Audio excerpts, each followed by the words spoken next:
नमस्कार दोस्तों, मैं अजीत कुमार सिंह अपने एक्सलेंट आईएएस एकेडमी के यूट्यूब चैनल पर आपका एक बार पुनः हार्दिक अभिवादन करता हूं। बहुत ही हर्ष की बात है कि भारत के मुख्य न्यायाधीश जस्टिस भूषण रामकृष्ण गवई या BR गवई ने अपना पदभार संभाला। वे प्रथम बौद्ध न्यायाधीश हैं या मुख्य न्यायाधीश हैं। इससे कुछ सवाल उठते हैं। पहली बात तो ये कि क्या न्यायाधीश हिंदू या बौद्ध या जैन या ईसाई या मुस्लिम होता है? न्यायाधीश तो न्यायाधीश होता है। अभी रविवार को जब वे महाराष्ट्र के दौरे पर थे और महाराष्ट्र बार काउंसिल ने उनको आमंत्रित किया था उनका अभिवादन करने के लिए, उनका स्वागत करने के लिए, क्योंकि वे महाराष्ट्र के एक अधिवक्ता से ऊपर उठते हुए देश के न्यायिक स्तर के शीर्ष पद पर पहुंचे, भारत के मुख्य न्यायाधीश बने, तो स्वाभाविक है कि महाराष्ट्र बार एसोसिएशन के द्वारा उनका अभिवादन किया जाता। वे उस दौरान गए, लेकिन जैसा कि उन्होंने अपने संबोधन में कहा कि उस मौके पर प्रोटोकॉल का पालन नहीं किया गया, जो कि मुख्य न्यायाधीश को कानून के अनुरूप प्राप्त होना चाहिए था। मौके पर उस समय वहाँ पर महाराष्ट्र के चीफ जस्टिस, चीफ सेक्रेटरी को उपस्थित होना चाहिए था।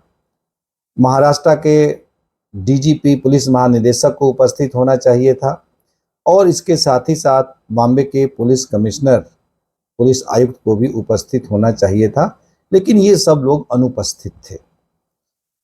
अब सामान्य रूप से देखा जाए तो ब्रिटिश पीरियड से हमारे देश में बहुत हाई फाई प्रोटोकॉल चले आ रहे हैं। एक तरफ हम लोकतंत्र की बात करते हैं, सबकी बराबरी की बात करते हैं। इसी न्यायालय के आदेश पर नीली बत्ती, लाल बत्ती, इन सब बत्तियों को हटाने की व्यवस्था की गई। और दूसरी ओर जब हमारे सर्वोच्च न्यायालय के न्यायाधीश ही, और वो भी सबसे ऊपर के न्यायाधीश, इस प्रकार के प्रोटोकॉल की बात करते हैं तो बहुत तार्किक प्रतीत नहीं होता है। लोकतंत्र में हर किसी को बराबरी का अधिकार है और हमारा संविधान बराबरी का अधिकार देता है। अपने संबोधन में न्यायमूर्ति BR गवई ने ये कहा कि सरकार के 3 अंग हैं और उन्हें एक दूसरे के प्रति म्यूचुअल रिस्पेक्ट, पारस्परिक सम्मान का भाव रखना चाहिए। अब जैसे कि प्रोटोकॉल की व्यवस्था करना ये कार्यपालिका के दायरे में आता है। न्यायपालिका अपने लिए सब व्यवस्थाएं स्वयं नहीं कर सकती, तो कार्यपालिका का उनके अनुसार ये फर्ज बनता है कि जो भी प्रोटोकॉल है उस प्रोटोकॉल को उपलब्ध कराया जाए, न्यायाधीश की गरिमा को ठेस न पहुंचे। इसके बाद हंसते हुए अंदाज में उन्होंने एक और बात कही और उन्होंने हंसते हंसते एक तरह से उसके माध्यम से बहुत कुछ कह डाला। वो उन्होंने कहा अनुच्छेद 142 के संबंध में। भारत के संविधान में अनुच्छेद 142 सर्वोच्च न्यायालय को बहुत महत्वपूर्ण अधिकार देता है। कुछ समय पहले ही हमारे उपराष्ट्रपति जगदीप धनखड़ ने अनुच्छेद 142 के संबंध में कहा था कि अनुच्छेद 142 एक मिसाइल की तरह से है, जिसका इस्तेमाल सर्वोच्च न्यायालय अपनी मर्जी के हिसाब से जब जिस पर जहां करना चाहे कर सकता है। वास्तव में अनुच्छेद 142 सर्वोच्च न्यायालय को असीमित शक्तियां प्रदान करता है। तो उन्होंने कहा कि इस मामले में हम चाहें तो अनुच्छेद 142 का भी इस्तेमाल कर सकते हैं। हालांकि मैं इन सब बातों को बहुत गंभीरता से नहीं लेता, लेकिन कोई दूसरा न्यायाधीश मेरी जगह पर होता तो अनुच्छेद 142 का इस्तेमाल कर सकता था। अब उन्होंने क्या कहा क्या नहीं कहा, लेकिन प्रश्न ये उठता है 2 बातें। सबसे पहली बात कि अनुच्छेद 142 है क्या, और दूसरी बात ये कि यदि समुचित प्रोटोकॉल उपलब्ध नहीं कराया जाता है तो सर्वोच्च न्यायालय इस संबंध में क्या कर सकता है या उसके द्वारा क्या किया जाना चाहिए। अनुच्छेद 142 में स्पष्ट रूप से प्रावधान किया गया है कि न्याय को उपलब्ध कराने के लिए, किसी भी मामले में न्याय को सुनिश्चित करने के लिए सर्वोच्च न्यायालय अपनी ओर से जो भी आदेश देना चाहे आदेश दे सकता है या जो भी कार्रवाई करना चाहे वो कार्रवाई कर सकता है।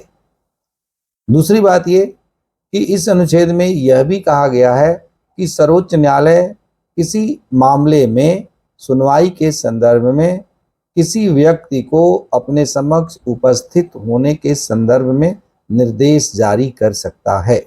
यह सर्वोच्च न्यायालय का अनुच्छेद 142 के अंतर्गत विशेषाधिकार है और इस अधिकार पर कोई अंकुश नहीं है। वास्तव में ये अधिकार कितना विस्तृत हो सकता है, किस सीमा तक इस अधिकार का उपयोग किया जा सकता है, इसकी व्याख्या करने का अधिकार भी स्वयं सर्वोच्च न्यायालय के पास ही है। जैसा हम समझते हैं और आप सब जानते होंगे कि भारतीय संविधान का अंतिम व्याख्याता स्वयं सर्वोच्च न्यायालय है। वो सर्वोच्च न्यायालय की किसी भी अनुच्छेद के संबंध में दी गई व्याख्या सर्वमान्य होती है। यदि उसकी समीक्षा कोई कर सकता है तो स्वयं सर्वोच्च न्यायालय की ही कोई बड़ी पीठ, जिस पीठ ने वो व्याख्या दी उससे कोई बड़ी पीठ उसकी समीक्षा कर सकती है और उसमें कोई रद्दोबदल कर सकती है। अन्यथा सर्वोच्च न्यायालय के द्वारा दिया गया निर्णय जो है अंतिम होता है। कुछ विशेष मामलों में संसद को जरूर अधिकार है कि सर्वोच्च न्यायालय के फैसले को संसद कानून बना करके निष्प्रभावी कर सकती है, जैसा हमने पहले भी देखा है सहबानो मामले में। लेकिन जब से अनुच्छेद 142 की बात उठी है तब से ये मुद्दा बार बार उठता रहा है कि सर्वोच्च न्यायालय अपनी शक्ति का इस्तेमाल किस सीमा तक, कहां तक कर सकता है। यहाँ पर एक बात और भी है कि क्या भारत में लोकतांत्रिक व्यवस्था में प्रोटोकॉल को इतना अधिक महत्व दिया जाना चाहिए। जहां तक बात सुरक्षा की है वहां तक तो हर कोई सहमत होगा कि सुरक्षा की समुचित व्यवस्था होनी चाहिए, चाहे वो मुख्य न्यायाधीश हो या कोई भी डिग्निटरी हो, उसके लिए सुरक्षा की समुचित व्यवस्था होनी चाहिए। और उसके लिए यदि डीजीपी का उपस्थित होना आवश्यक है या किसी भी अन्य पदाधिकारी का भी मौके पर उपस्थित होना आवश्यक है तो उन्हें निश्चित रूप से उपस्थित होना चाहिए। लेकिन यदि केवल औपचारिकता का निर्वाह करने मात्र के लिए कोई पदाधिकारी उपस्थित होता है, अंग्रेजों के समय से चले आ रहे उस ब्रिटिश मानसिकता के प्रोटोकॉल की अवधारणा से, तो उसको आज के संदर्भ में जायज नहीं ठहराया जा सकता। आज लोकतंत्र में चाहे कितना भी बड़ा से बड़ा पदाधिकारी और संवैधानिक पदाधिकारी ही क्यों न हो, यदि हम जनता के अधिकारों और मूल अधिकारों को सर्वोपरि मानते हैं, लोकतंत्र को सर्वोपरि मानते हैं और इस शासन को जनता का शासन मानते हैं, तो निश्चित रूप से प्रोटोकॉल जैसी चीज़ों को उतना अधिक तरजीह नहीं देना चाहिए। बल्कि अपेक्षा तो ये की जाती है कि आज 21वीं सदी के भारत के इस लोकतंत्र में इतनी परिपक्वता आ गई है कि वे सब लोग जो विशेष प्रोटोकॉल प्राप्त करते रहे हैं उन सब लोगों को स्वयं ही इस प्रकार के प्रोटोकॉल की औपचारिकता से दूर रहना चाहिए और इस प्रकार के प्रोटोकॉल का एक प्रकार से उनको खंडन करना चाहिए कि इसकी उन्हें इस प्रकार की औपचारिकता की कोई आवश्यकता नहीं है। यह जनभावना के प्रतिकूल है। जैसा मैंने पहले कहा कि सुरक्षा की आवश्यकता है, इसलिए सुरक्षा तो किसी भी व्यक्ति को और विशेष रूप से हमारे संवैधानिक पदाधिकारियों को अधिक प्राप्त होनी चाहिए, क्योंकि उनके जीवन को एक सामान्य नागरिक की तुलना में कहीं अधिक खतरा है।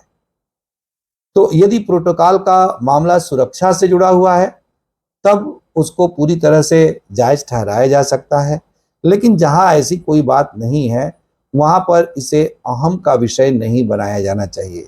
ये नहीं होना चाहिए कि मैं चीफ जस्टिस ऑफ इंडिया हूं तो इसलिए हमारे सम्मान में इन लोगों को उपस्थित होना ही चाहिए।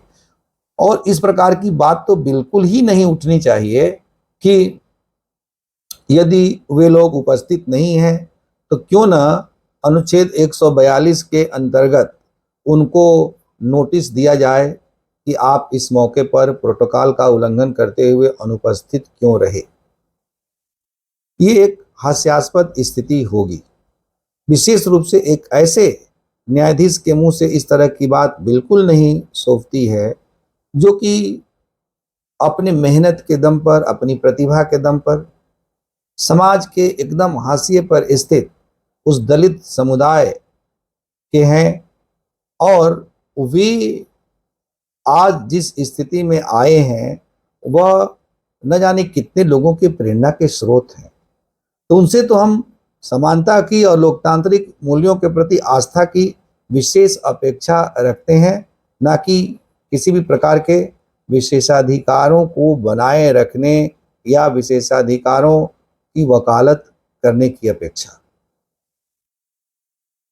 हम जानते हैं कि हमारे वर्तमान मुख्य न्यायाधीश जस्टिस B.R. गवई एक बहुत ही संवैधानिक मूल्यों और विशेष रूप से समानता के प्रति समर्पित हैं। यही कारण है कि कुछ समय पहले जब सर्वोच्च न्यायालय की एक न्यायिक पीठ ने आरक्षण के संबंध में एक बहुत महत्वपूर्ण फैसला दिया था, जिसमें ये स्वयं शामिल थे, और उसमें उन्होंने कहा था कि अनुसूचित जाति के लिए जो आरक्षण प्रदान किया जाता है उस आरक्षण के अंतर्गत उपवर्गीकरण किया जाना चाहिए, और जो लोग अभी भी बहुत अधिक हाशिए पर हैं उन लोगों को भी इस आरक्षण का लाभ प्राप्त हो सके। इसके लिए अनुसूचित समुदाय के वे लोग जो आरक्षण का लाभ उठा करके अब ऊपर उठ चुके हैं या समाज के मुख्य धारा के करीब आ चुके हैं, उनकी सामाजिक और आर्थिक स्थिति बेहतर हो चुकी है, तो उनको जो है इस लाभ के दायरे से बाहर करना चाहिए और इसके लिए कानून बनाया जाना चाहिए। Justice B.R. गवई ने जिस समय यह विचार व्यक्त किया था उस समय इनकी बड़ी प्रशंसा हो रही थी, और वास्तव में वो फैसला इस लायक था भी कि इनकी प्रशंसा की जानी चाहिए, क्योंकि जब तक ऐसा नहीं किया जाएगा तब तक विशेष रूप से अनुसूचित जाति के लोगों के संदर्भ में दिए जाने वाले आरक्षण का लाभ पूरी तरह से वास्तव में उन लोगों को नहीं प्राप्त हो पाएगा जिनको कि इसकी आवश्यकता है, और ये लाभ हमेशा उन लोगों को मिलता रहेगा जो कि अपने वर्ग से ऊपर उठ चुके हैं विगत कई दशकों में आरक्षण के लाभ को उठा करके, और वो अपने ही दलित समुदाय के अंतर्गत अन्य लोगों की जो आज भी गांव में हैं, जो खेत खलिहान से जुड़े हैं, अत्यंत सामान्य पृष्ठभूमि के हैं, तो उस पृष्ठभूमि के लोग दलित समुदाय के ऐसे लोगों जो सरकारी सेवाओं में उच्च पदों पर काबिज हैं, जो राजनीति में उच्च पदों पर स्थापित हैं, उनकी बराबरी नहीं कर सकते, उनके बच्चे उनकी बराबरी नहीं कर सकते। जिनके बच्चे सेंट स्टीफेंस कॉलेज में पढ़ते हैं या दिल्ली यूनिवर्सिटी के किसी भी कॉलेज में पढ़ते हैं या बड़े बड़े प्रतिष्ठित विश्वविद्यालयों में पढ़ते हैं, उन बच्चों की बराबरी दलित समुदाय के वे लोग जो आज भी गांव में रहते हैं, खेत खलिहानों से जुड़े हुए हैं, उनके बच्चों को इस तरह की सुविधाएं मैसर नहीं हैं। तो वे बच्चे अपने ही समुदाय के इस ऊपरी तबके के बच्चों के साथ प्रतिस्पर्धा करके कैसे ऊपर उठ सकते हैं। तो इसलिए उपवर्गीकरण की बात न्यायोचित थी, और उस फैसले को देने में जस्टिस B.R. गवई की भी बहुत महत्वपूर्ण भूमिका थी, और इसके लिए लोगों के मन में जस्टिस B.R. गवई के प्रति बहुत सम्मान का भाव है।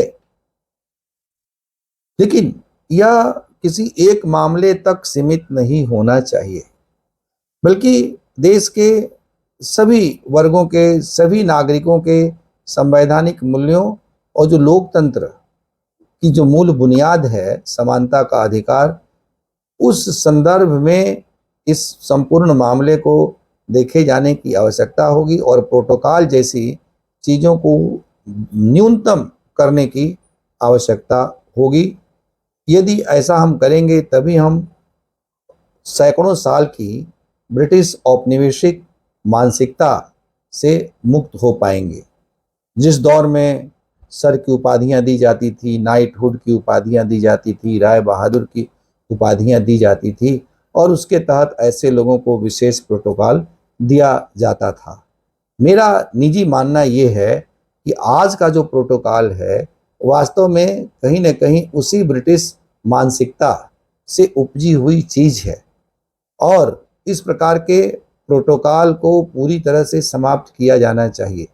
मैं अक्सर देखता हूँ कि सर्वोच्च न्यायालय के द्वारा आदेश दिया गया कि अधिकारियों के द्वारा नेम प्लेट नहीं लगाए जाएंगे और इसी प्रकार से विशिष्टता सूचक लाल बत्ती, नीली बत्ती विशेष परिस्थितियों में कुछ खास विभाग के अधिकारियों को छोड़कर अन्य लोगों के द्वारा इस्तेमाल नहीं किया जाएगा, क्योंकि ये हमारे राइट टू इक्वालिटी का जो फंडामेंटल राइट है अंडर आर्टिकल 14 टू 18 उसकी भावना के विपरीत है। तो ये प्रोटोकॉल जो है यह भी उस भावना के विपरीत है यदि निष्पक्ष दृष्टि से देखा जाए तो। इसलिए इसको भी जहां तक हो सके कम से कम किया जाना चाहिए, तभी समाज में वास्तविक बराबरी होगी।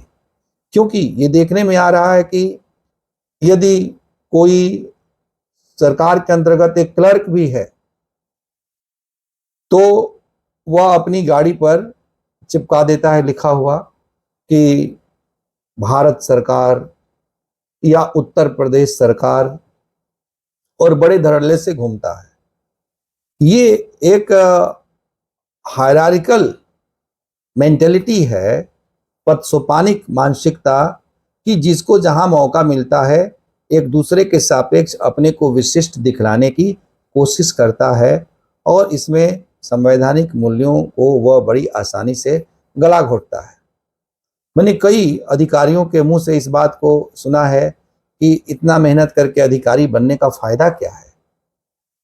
मतलब कि अधिकारी बनने का फायदा यह है कि जनता के ऊपर रोब गालिब करने का आपको अधिकार प्राप्त हो। नीली बत्ती, लाल बत्ती के माध्यम से आप जो है आधुनिक सामंतवादी मानसिकता का परिचय दें और लोगों के ऊपर अपना रोब गालिब करें। कहा जाता है पब्लिक सर्वेंट या लोक सेवक, लेकिन इन लोगों में पब्लिक सर्वेंट या लोक सेवक की दूर दूर तक भावना होती ही नहीं। वे मास्टर ऑफ पब्लिक या जनता के मालिक की मनोभावना से युक्त होते हैं और जब कभी इस भावना को किसी भी प्रकार से ठेस पहुंचती है तो वह इसी प्रकार का बयान देते हैं, जैसा कि अभी अनुच्छेद 142 का हवाला देते हुए हंसते हंसते जस्टिस BR गवई ने कहा। मेरा उद्देश्य किसी की भावना को ठेस पहुंचाना नहीं है। मैं संविधान को बखूबी समझता हूं, मैं सर्वोच्च न्यायालय के अधिकार को भी बखूबी समझता हूं और ये संविधान के दायरे में कही हुई बात है और मैं बिल्कुल होशो हवास में हूं कि जो मैं ये बात कह रहा हूं वह संविधान के किसी भी अनुच्छेद का उल्लंघन नहीं है। विचार अभिव्यक्ति की स्वतंत्रता के तहत इतना कहने का एक भारतीय नागरिक के रूप में संविधान हमें अधिकार देता है। इसके पीछे किसी भी प्रकार का मैलाइस नहीं है मेरे मन में। दोस्तों, आप सब भी इस संबंध में अपने विचार व्यक्त कीजिए, क्योंकि ये लोकतंत्र है। लोकतंत्र जनता के विचारों से ही मजबूत होता है। बहुत बहुत धन्यवाद।